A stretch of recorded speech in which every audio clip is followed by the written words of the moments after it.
December 16th, 1944, 2 a.m., the Ardennes forest on the border of Belgium. The largest and bloodiest battle the American army will fight in World War II is about to begin.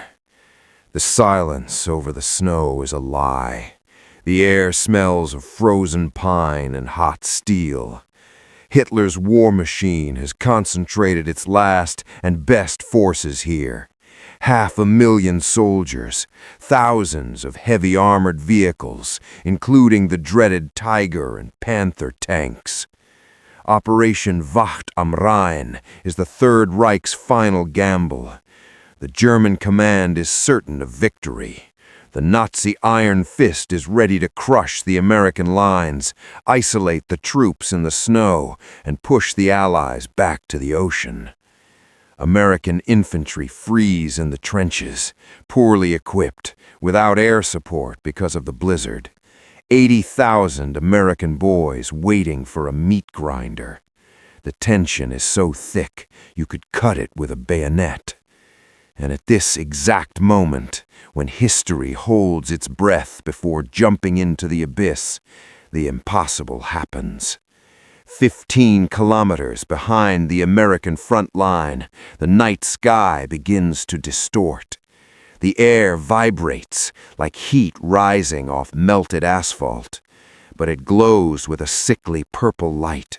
Space crackles with the sound of thick canvas being ripped in half. A flash, an absolute silent white flash, turns night into day for a single second. American sentries fall to the snow, covering their faces in panic. When the light fades, the silence of the forest is torn apart by a deep, vibrating roar. It is not the sound of piston engines that the soldiers of the 1940s know. It is a tearing howl, the predatory sound of jet turbines. From the closing portal, 4 gray silhouettes emerge. Their rotors slice through the freezing air with a lethal hum. 4 AH-64 Apache attack helicopters, United States Army, year of manufacture, 2023. They were returning from a night exercise in the Nevada desert, flying low in tactical formation, until the instruments went crazy and the world vanished in a white storm. In the lead cockpit, Major John Miller grips the cyclic. The machine shook as if it had hit a concrete wall. Alarms scream, monitors flash red. Command, Apache 2, status. Apache 3 and 4, respond. Miller shouts into the radio. Commander, this is 2. We're in one piece. Systems rebooting. 3 and 4 are listening. What the hell was that? Electromagnetic pulse? Miller's gunner, Captain David Vance, types frantically on the onboard computer keyboard. Commander, we have a serious problem. GPS is dead. 0 satellites. Connection to Central Command is just static. Radar shows the airspace completely clear. No cell towers, no civilian air traffic.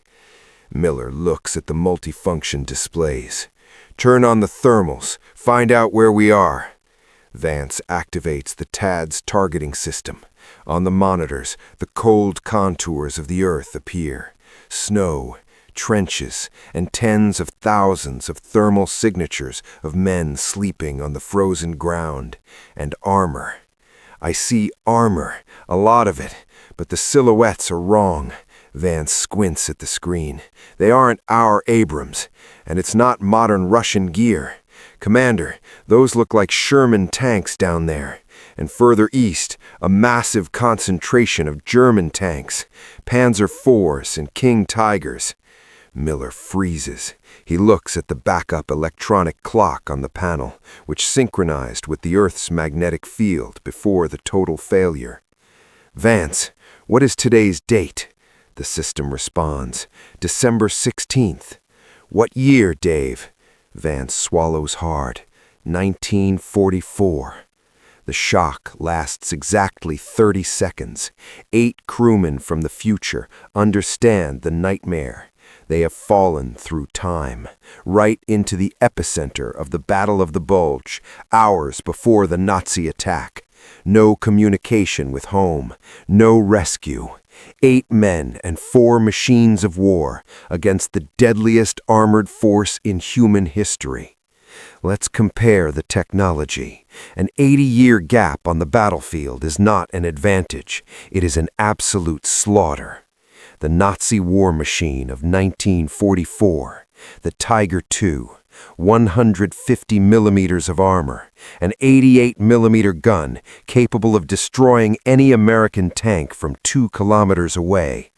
But manual turret rotation, vulnerable gasoline engines, and total blindness at night. The AH-64 Apache of the year 2023, speed of nearly 200 miles per hour, longbow radar capable of tracking over 120 targets simultaneously in total darkness from 5 miles away.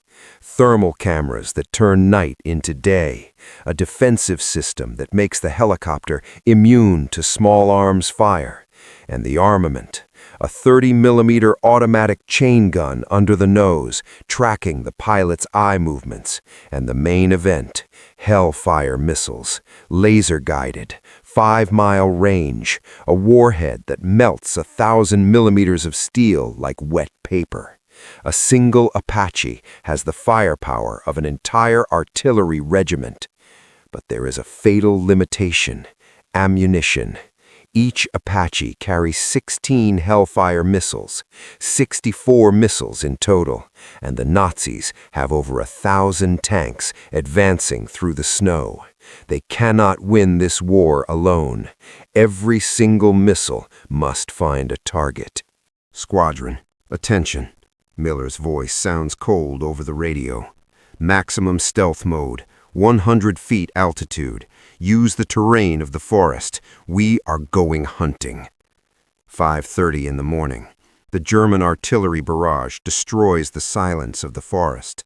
The earth shakes. Operation Walk am Rhein has begun.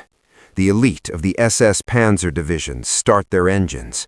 The roar of steel tracks crushes the snow. In the vanguard, the heavy battalions of Tiger tanks. They advance in a ruthless and indestructible wedge. The Nazi commanders observe from the hatches. They know that no American anti-tank weapon in the trenches can stop them. 5 miles from the German advance, hidden behind a pine-covered hill, 4 Apaches hover in the air, in absolute silence. To Nazi binoculars, they are invisible. The camouflage and distance make them ghosts. But to the thermal sensors of the Apaches, Hitler's armada glows on the screen like a bonfire in the dark. Targets in sight, Vance reports. Distance 5 miles. Selecting priorities, the King Tigers in the lead and the command vehicles with radio antennas.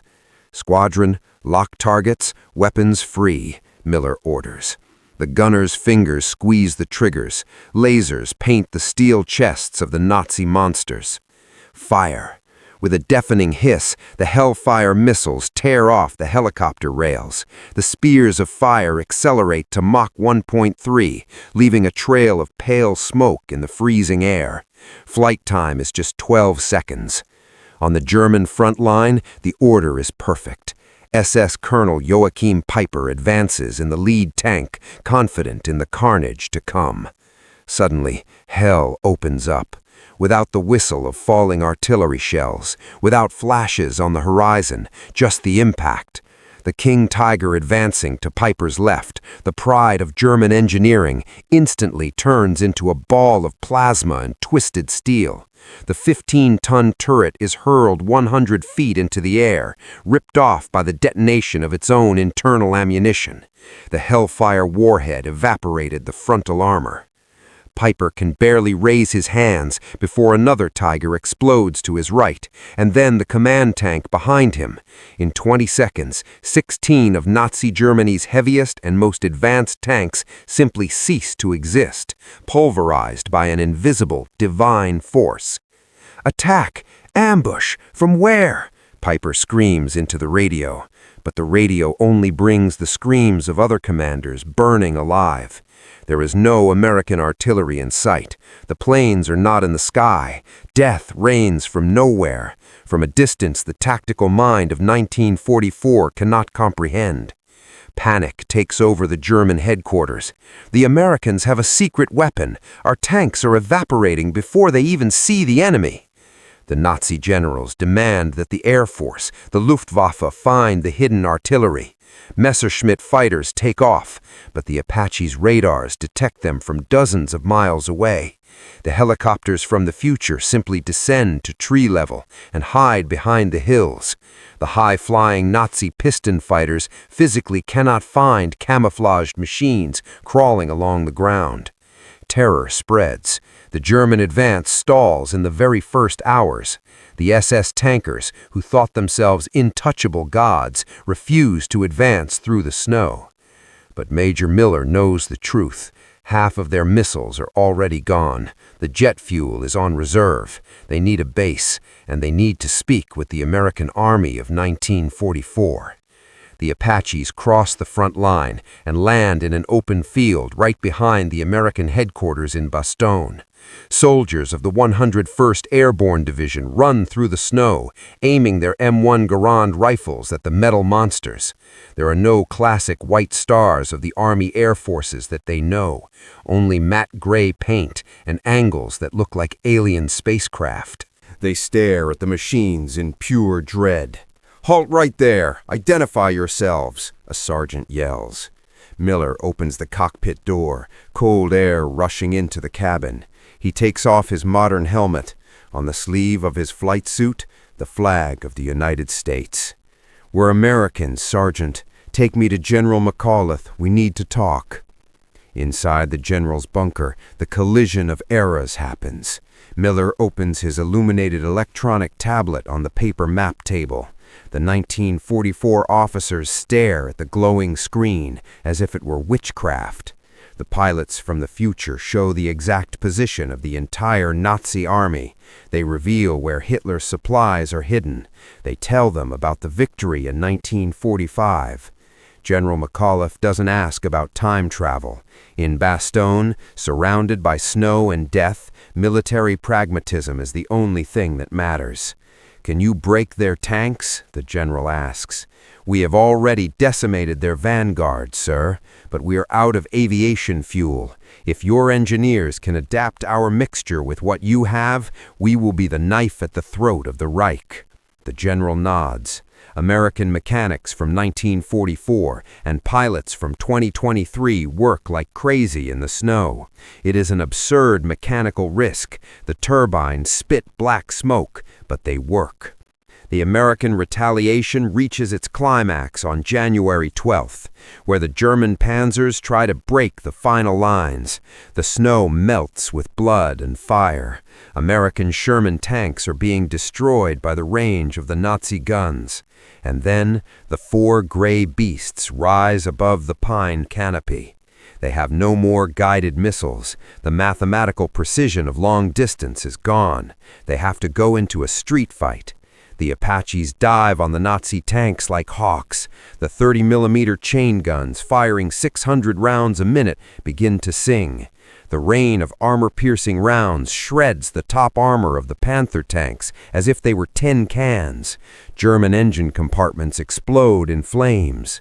Nazi anti-aircraft gunners cannot keep up. The helicopters are too fast, too brutal, changing directions, suspended in the air in a way physics of the era deemed impossible. German fighters try to shoot down Miller's Apache. "On your tail, Commander," Vance yells. Miller pulls the cyclic and throws the Apache sideways, breaking the machine in mid-air. The Nazi fighter of wood and aluminum flies straight through the sights of Miller's automatic gun.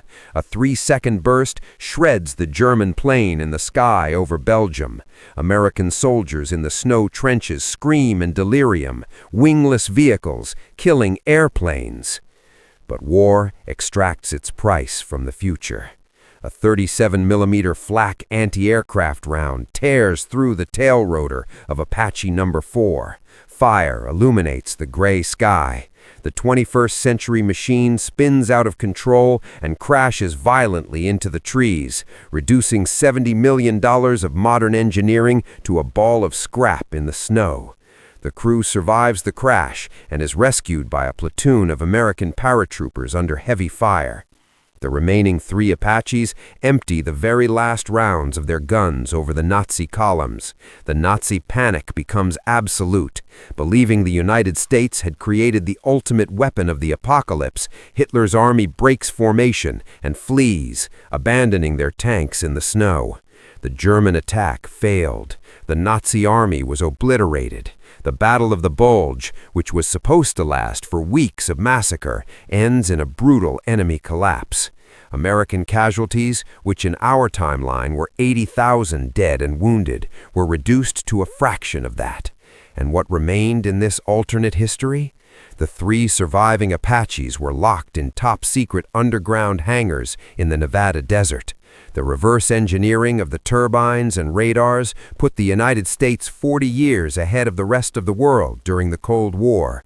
The official reports of 1944 erased the existence of the ships. Everything was credited to the bravery of the American infantry, but Nazi veterans and the boys of the 101st Airborne until the end of their days told legends whispered in bars.